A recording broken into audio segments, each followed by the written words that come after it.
न इधर न उधर, सीधे मुद्दे पर नजर। और क्या है आज की खबर, आप देखना शुरू कर चुके हैं न्यूज 18 पुनीत के साथ। डोनाल्ड ट्रंप अब सऊदी अरब के दौरे पर है।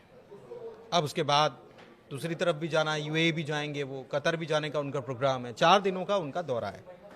सबसे पहले सऊदी अरब पहुंचे हैं और यहां पर क्या किया है, यहां पर किया है कि एक आतंकवादी जिसको अमेरिका ने घोषित किया था कि वो आतंकवादी, $1 मिलियन का इनाम था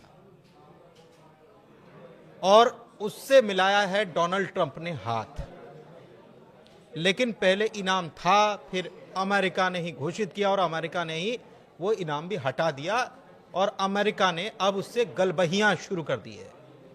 हम बात कर रहे हैं अल जुलानी की, अल शरा या अल जुलानी जो कर लीजिए। पहले जुलानी थे एसटीएस, हयात तहरीर अल शाम, और अब वो अल शरा कहलाने लगे हैं।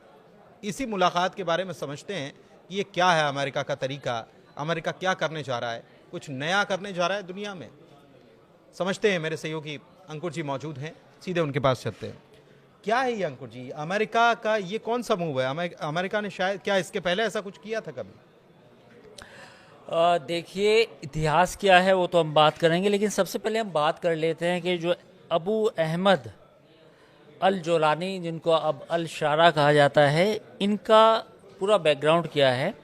इनका जो जन्म था 1982 में रियाद में हुआ, सऊदी अरब में। और इन्होंने 2003 में जब यूएस ने इराक में हमला किया तो उस समय इन्होंने अल कायदा ज्वाइन किया। उसके बाद ये सीरिया आए, सीरिया में इन्होंने अल नुसरा फ्रंट ज्वाइन किया और फिर अल नुसरा से होते हुए, उसका ब्रेक अवे फैक्शन होते हुए, ये हयात तहरीर अल शाम, फिर उसमें आए और फिर 2016 में इन्होंने ये नया फ्रंट बनाया था अल शाम। इसके बाद इन्होंने ये पूरी दुनिया में कहा कि देखिए, मैं मॉडरेट मुस्लिम हूँ और अब आप मुझे सपोर्ट कीजिए, जिसमें इन्होंने पुरानी जो अरेबिक ड्रेस थी उसको छोड़ दिया और फिर इन्होंने कोट पैंट सूट पहनना शुरू कर दिया। और फिर अब लास्ट ईयर जो है सीरिया में बशर अल असद जो उनकी रिजीम था उसको इन्होंने उखाड़ फेंका, जिसमें तुर्की ने और सऊदी अरब ने इनकी मदद की और कतर ने, ये 3 जो ऐसे मुल्क थे, तीनों ने मदद की। और इस मदद के बाद इन्होंने जो शिया हुकूमत थी, जिनकी शिया बशर अल असद, उनको देश छोड़ने में मजबूर कर दिया। तो ये जुलानी का पूरा हिस्ट्री है। अभी इसको जो जुलानी है, इसके बाद इन्होंने जैसे ये सत्ता में आते हैं तो करीब मार्च के महीने में, या यूं कहे कि पिछले 2-3 महीने में, मार्च तक करीब 1000 ड्रूज, अब मैं बताऊंगा वो ड्रूज कौन होते हैं। ड्रूज एक समुदाय है, एक ड्रूज एक धर्म है जो सीरिया और अरब के जो कंट्री है उसमें पाया जाता है। मारे गए थे, कुछ क्रिश्चियंस भी मारे गए थे। तो पूरी दुनिया ने उस पर आंखें बंद कर ली। आंखें बंद करने के बाद कहा कि नहीं, अब जो जुलानी है वो वॉशिंग मशीन में साफ हो चुके हैं। अब वो आईएस के आतंकी नहीं है, वो अब सीरिया के नए राष्ट्रपति हैं, तो अब हमें इनको सपोर्ट करना है। तो पहले इनिशियली तो कतर ने सपोर्ट किया, फिर सऊदी अरब ने किया, तुर्की ने किया, और अब फाइनली ये अमेरिका के राष्ट्रपति, जो दुनिया का सबसे ताकतवर मुल्क है, उसके सबसे ताकतवर जो राष्ट्रपति हैं डोनाल्ड ट्रंप, उनसे हाथ मिलाते हैं। तो ये जो पूरा सर्कल है वापस घूम के आ गया। ये वही सर्कल है जो अफगानिस्तान में था, जिस पे हम बाद में बात करेंगे। तो कुल मिला के एक आईएस का जो आतंकी रहा, उसने अमेरिका के राष्ट्रपति से हाथ मिलाया है।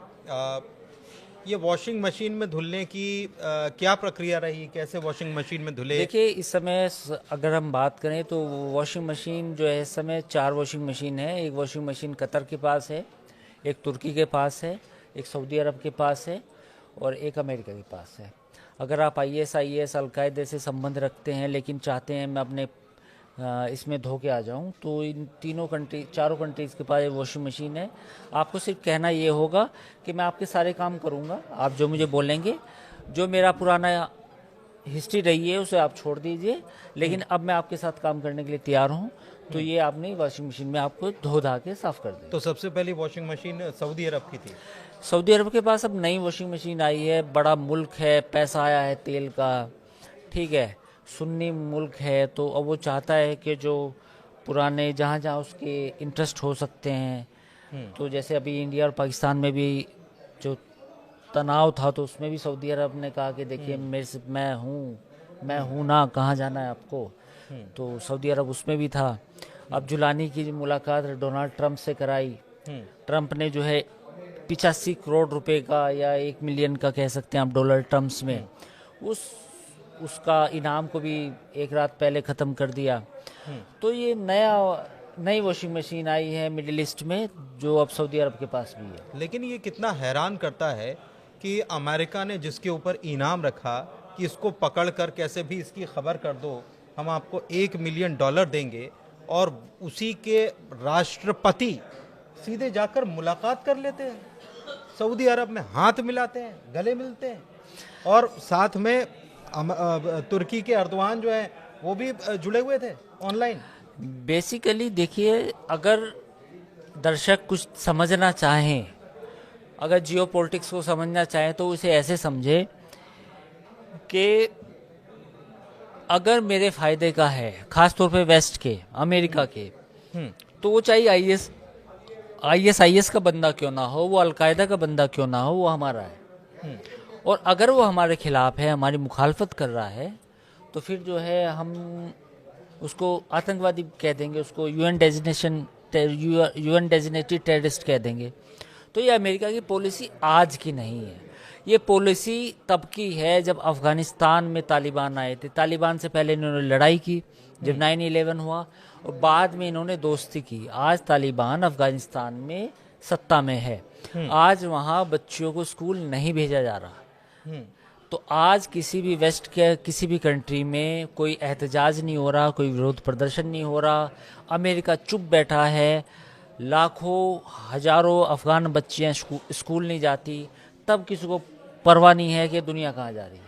ये एक चीज़ और है, हुती इसको लड़ाके हैं, विद्रोही हैं, उनको आतंकवादी घोषित कर दो, हमास को आतंकवादी घोषित कर दो, हिजबुल्लाह को आतंकवादी घोषित कर दो, ये सब अमेरिका और कुछ लोगों ने मिलकर ये तय कर रखा है। लेकिन एक चीज़ है इसमें, इस रीजन की, मिडिल ईस्ट के रीजन की बात करें, और ये जो हुआ है, ये हाथ मिलाना और दोस्ती प्रगाढ़ता, ये सब जो हुआ है, इजराइल को बुरा नहीं लग रहा? बिल्कुल, इजराइल की, मुझे लगता है कि इजराइल अपनी जगह सही है। इजराइल की आज कोई गलती नहीं निकाली जा सकती। इजराइल ने कहा है कि जुलानी का अल नुसरा फ्रंट हो, या अल शाम हो, या हमास हो, या मुस्लिम ब्रदरहुड हो, ये सब एक है। इस मामले में आप उनसे इख्तिलाफ रखते हो, आप उनकी राय से इजराइल को पसंद भी ना करते हो, पर इजराइल की पॉलिसी क्लियर है।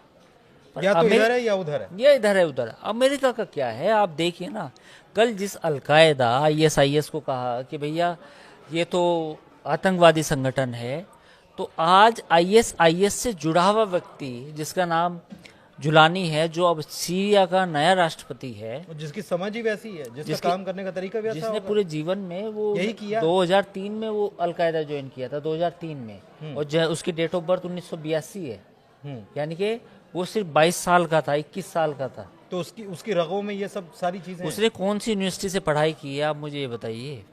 वो तो जब 21 साल का था, उसने तो अलकायदा ज्वाइन कर लिया था। उसकी पूरा जीवन 20 साल का जो इतिहास है, वो 20 साल का इतिहास पूरी लड़ाई का है, और आज वो वॉशिंग मशीन में धुल के ऐसे आ गया कि आप उसके साथ हाथ मिला रहे हैं। अमेरिका का ये फैसला इजराइल को तो जाहिर तौर पर नहीं आ रहा होगा, या अगर क्षेत्रीय दृष्टिकोण से देखें तो सीरिया और इजराइल जो है वो आपस में सीमाएं तो साझा करते, तो वहां पर फायदा इजराइल को है? नहीं, इजराइल का और सीरिया की सीमा नहीं है, बहुत सारी चीज़ें हैं।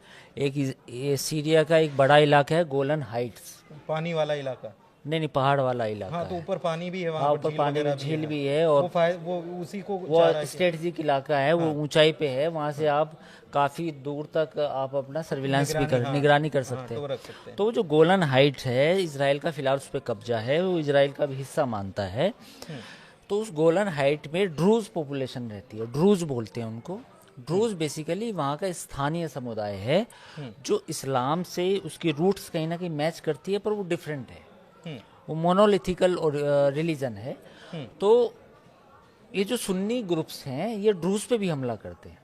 अच्छा। तो जब ये अल गोला इसकी गोलानी की सरकार आई, जुलानी की सरकार आई, तो जुलानी की फौज ने ड्रूज को भी निशाना बनाने की कोशिश की, तो इसराइल ने बमबारी की। इसराइल का कहना ये है कि जो सीरिया की ड्रूज पॉपुलेशन है जो करीब 7 से 8 लाख के बीच में है, इसने साफ तौर पे जुलानी को चेतावनी दे रखी है कि अगर आपने ड्रूज पॉपुलेशन के साथ कुछ किया तो हम आपको छोड़ेंगे नहीं। ये इसराइल का कहना है। तो पॉइंट यही है, पॉइंट ये है कि एक तो स्ट्रेटजिक लोकेशन से हैं कुछ इसराइल की जो चाहता है कि वे प्रोटेक्ट हों, उनमें कोई दिक्कत ना हो, और दूसरी सीरिया की ड्रूज पॉपुलेशन उनकी भी प्रोटेक्शन चाहता है। इसराइल का कहना ये है कि ये भी ऐतिहासिक पुरानी पॉपुलेशन है, धर्म है, मजहब को मानने वाले लोग हैं, इनकी जो संस्कृति है एक्सटिंक्ट ना हो जाए, हाँ ये गायब ना हो जाए, इनकी संस्कृति की प्रोटेक्शन होनी चाहिए। तो एक ये है मसला।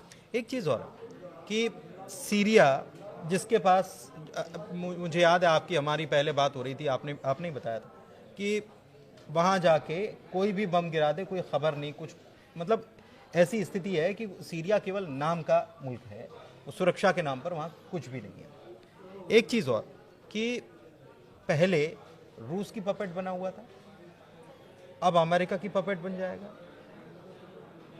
बिल्कुल आपने सही सवाल, बिल्कुल सवाल खड़ा किया। खुद का अभी बशर अल असद शिया थे, उनको ईरान की सपोर्ट हासिल थी, ईरान की वजह से रशिया की सपोर्ट हासिल थी, और जुलानी जो है सुन्नी है, इनको सऊदी अरब की सपोर्ट हासिल है, तुर्की की सपोर्ट हासिल है, कतर की सपोर्ट हासिल है, और फिर फाइनली अमेरिका की सपोर्ट हासिल है।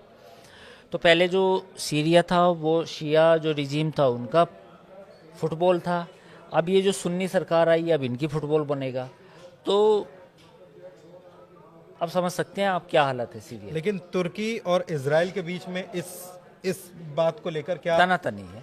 तनातनी? हाँ बिल्कुल, तुर्की भी इस पूरे रीजन में तो नया उम्मा बनना चाहता है। बिल्कुल वो चाहता है कि हम नए लीडर हैं, लेकिन कहीं ना कहीं फिर लगता है कि सऊदी अरब का भी को लगता है कि यार हम भी तो है ना कुछ। तो तुर्की सऊदी अरब ये दोनों में आपस में ये भी कंपटीशन भी चलता है कि कौन सुन्नी मुस्लिम वर्ल्ड का हीरो बनेगा।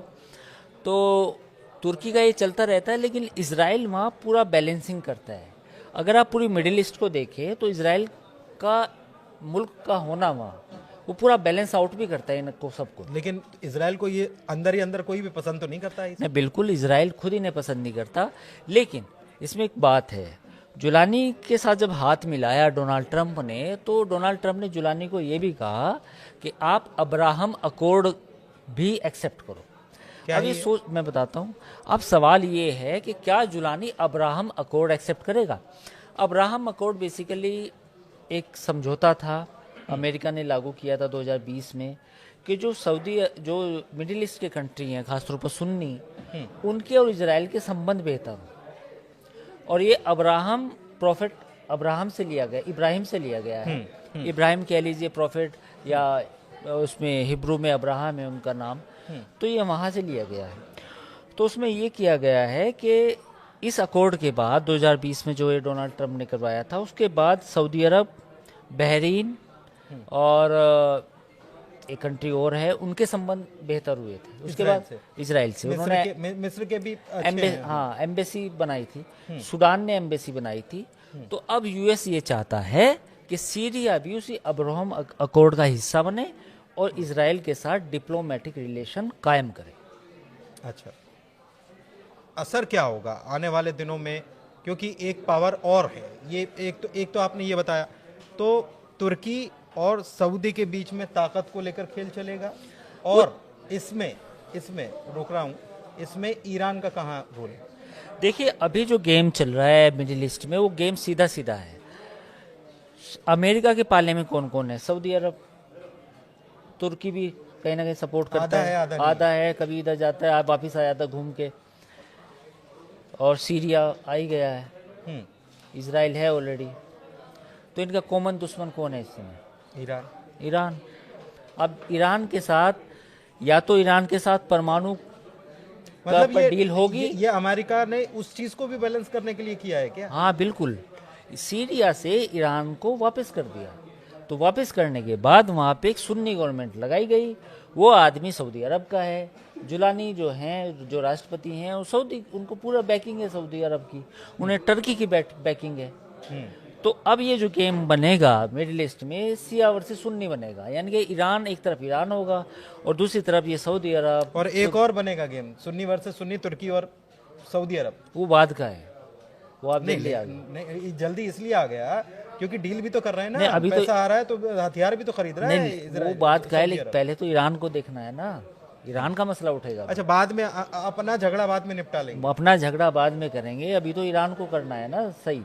अब ईरान के साथ जो लड़ाई होनी है इनकी, जो हो सकती है अगर समझौता नहीं हुआ, ईरान पर दबाव बनाने की कोशिश कर रहे हैं, तो अगर नहीं समझौता हो तो फिर ईरान के साथ लड़ाई होगी। तो ये पूरा ऐसा पावर गेम चल रहा है यहाँ पे।